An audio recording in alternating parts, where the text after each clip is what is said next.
In this video, we're going to work with the anemometer, which measures wind speed. First, we're going to discuss analog input. So there's special pins on the feather and Arduinos in general that start with A's. So you can see on the feather, A0 through A5 in this case, that read analog input. Essentially, these analog inputs are routed to an ADC, or an analog to digital converter, and the ADC converts the analog voltage to some digital value. Um, Different boards will convert this to a different range, and the particular digital value has a different meaning based on the voltage at which the board operates. So let's look at the feather, for example, and you can verify this by going to the website. We have a 12-bit ADC on the feather, which means that the ADC converts the analog input to some integer between 0 and 4095. The way we compute 4095 is by raising 2 to the power of 12, which is 12 is the resolution of our ADC, and subtracting 1. With the feather, which is a 3.3 volt board, an analog input voltage of 3.3 volts corresponds to 4095, and an analog input voltage of 0 volts corresponds to 0. Now, different boards have different configurations. For example, with the Arduino Uno, we have a 10-bit ADC, and that's a lower resolution than the feather, which means that the range of values which an analog input voltage is converted to is smaller. So the range in the Arduino Uno case is between 0 and 1023. Also, if you're working with a board that operates at a different voltage, the meaning of that maximum value that the ADC outputs will change. We're not going to get into too many details, but just be aware that different boards will have different interpretations, so it's important to keep that in mind when you're making calculations. That being said, so the digital value itself might not be very meaningful without doing some sort of calculation. So always check the datasheet to see how the value that you're trying to find is related to the output of the ADC. Now we're going to look at the anemometer that we sent you. This is the Adafruit page. The output range is between 0.4 to 2 volts, which is acceptable because, again, the maximum voltage that we can sort of comprehend is 3.3 volts, and the minimum is 0 volts. So anything within that range is okay.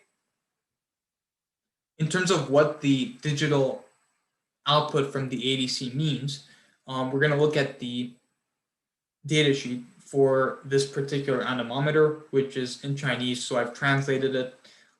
You'll notice that the wind speed value is equal to the output voltage minus 0.4, all divided by 1.6 and multiplied by 32.4.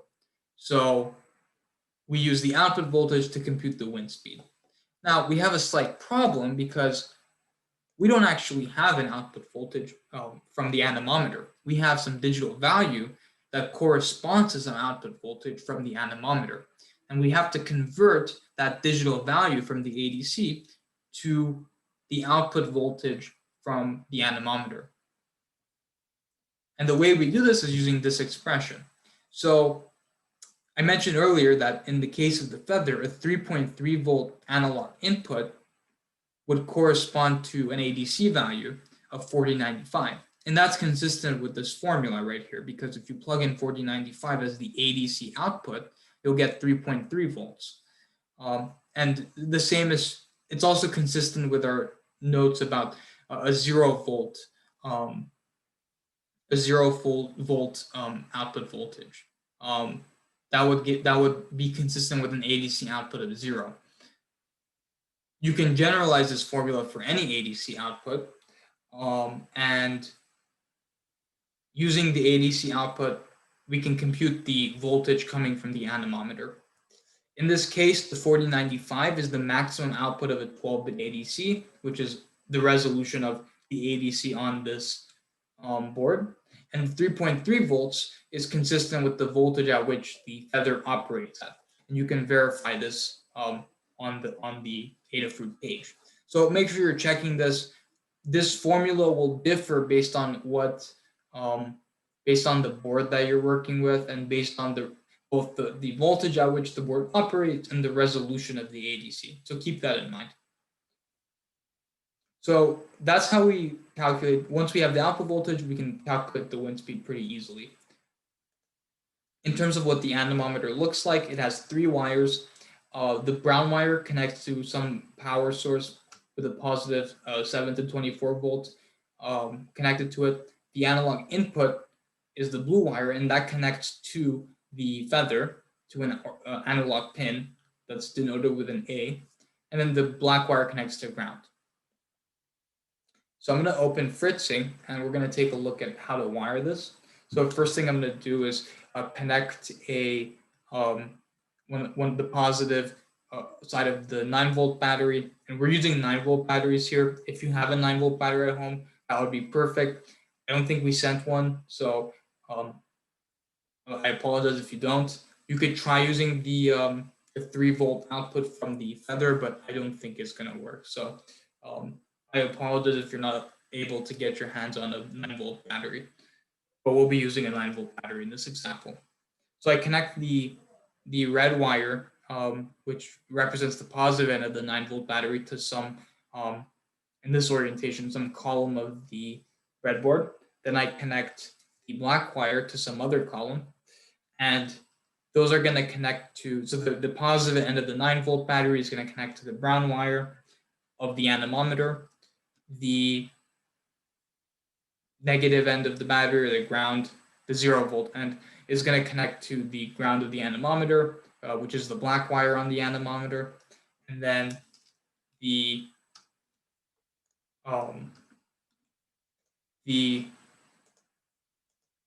blue wire from the anemometer is going to connect to pin A2 on the feather. And you can actually connect it to any one of these analog pins. I'm using A2, so it's an arbitrary choice as long as they start with an A. And that's pretty much it for the wiring. Now we're going to jump into the code. Okay, so the first thing you're going to want to do is declare the pin to which you connected the anemometer, and that's going to be A2 in this case. Then we're going to create a variable to store the value of the ADC output, which is going to be an integer value. So the output of the ADC is always a whole number. It's not a decimal. So that's something to keep in mind. Then we're going to create variables to store both the output voltage from the anemometer, which we calculate based on the ADC output, and also another float to store the wind speed value, which we calculate based on the wind out volt variable, the output voltage from the anemometer. Cool. Once we've done this, we first set up the serial monitor, and this is going to let us print messages so that we know what the actual wind speed value is that the anemometer is reading, as well as other intermediate values. Cool. Once we've done this, this is where the math and the calculations come in. So the first thing we're going to do is read the analog input. And we're going to use the analog read function for that. And in the parentheses, you place the name of the pin number corresponding to the analog input that you're trying to read.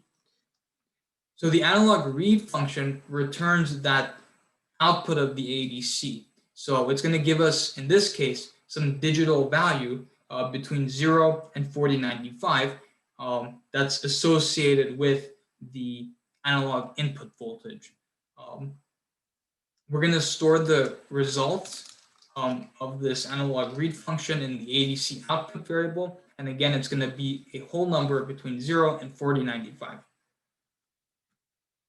Next, we go back to the slides, and using this formula, we can calculate the output voltage from the anemometer.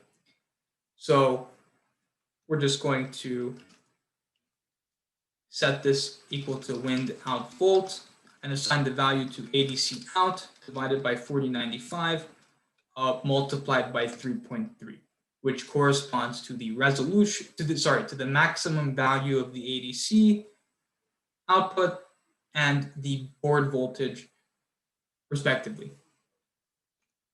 Next, we can calculate wind speed using this formula from the datasheet. That's going to be equal to the output voltage of the anemometer minus 0.4 divided by 1.6 multiplied by 32.4. And this is just pulled straight from the datasheet. Great, now we've done all the math, and you can just print all these values. So I'll say ADC output, and you'll want to print the ADC out variable.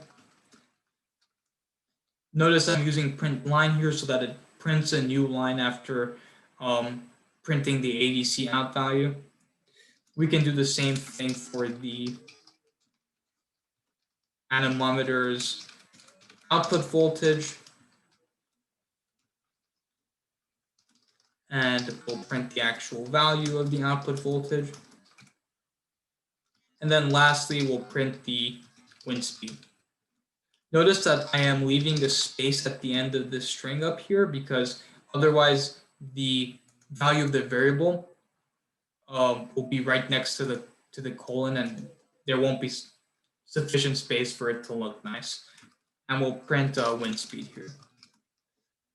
And then go ahead and verify this. Once it's done compiling, go ahead and upload it to the board with the upload button, and you should be able to read the voltage from the anemometer and the wind speed accordingly. Next, we're going to look at just the way to test the analog input. So one thing that you can do to confirm what I was saying about the 3.3 volts corresponding to an ADC value of 4095 and 0 volts corresponding to an ADC value of 0 is that you can actually wire the 3-volt output of the feather to the input, the analog input pin, in this case A2. In this case, we'll read the maximum value of the ADC. And you can also do this with the ground. So connect the ground of the feather to the analog input pins of the feather. So in this case, A2 again.